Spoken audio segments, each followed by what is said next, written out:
Authentic Gujarati દાળ ભાત કરી અને ભીંડા ચીરિયાવાળા બનાવવા માટે આપણે આ એક વાડકી રાઈસને ધોઈને એને બોઇલ કરવા મૂકી દઈએ છીએ. સ્વાદ અનુસાર એમાં મીઠું નાખશું. હવે મોળી દાળ બનાવવા માટે આપણે અડધી વાડકી તુવરની દાળ લીધી છે.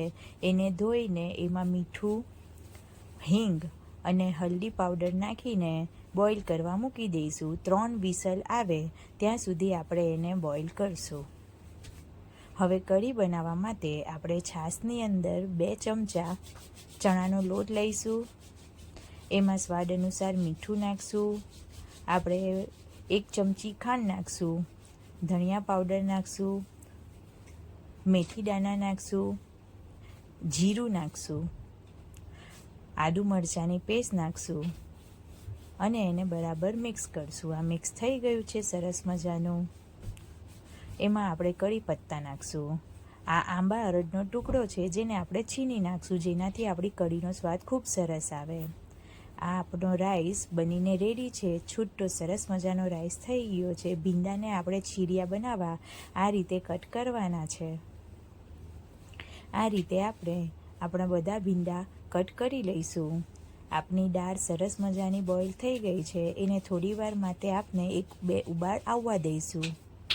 હવે પેણી ગરમ કરી એમાં 2 ચમચી તેલ નાખી આદુ મરચાંની પેસ્ટ, મીઠું, હલ્દી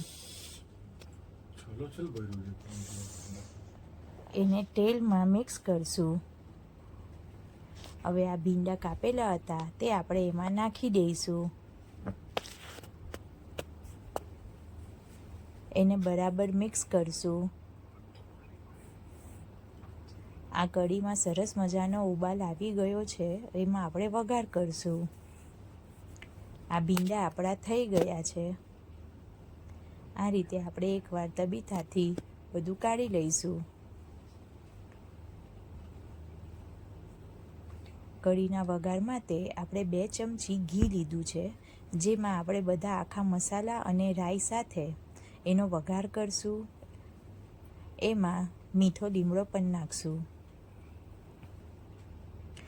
વઘાર આવી ગયો છે એને કઢીમાં નાખી દઈએ એટલે આપની સરસ મજાની ગુજરાતી મીઠી કઢી તૈયાર. આ ભીંડા પણ એક બાજુ થઈ ગયા છે, જેમાં આપણે તલ નાખી દઈશું અને એને બરાબર મિક્સ કરી લઈશું. એટલે આપણી આ ચીરિયા ભીંડા રેડી છે.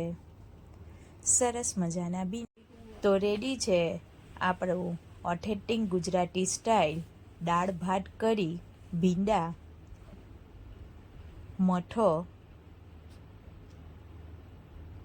રોટલો અને રોજ હોય એ મગ.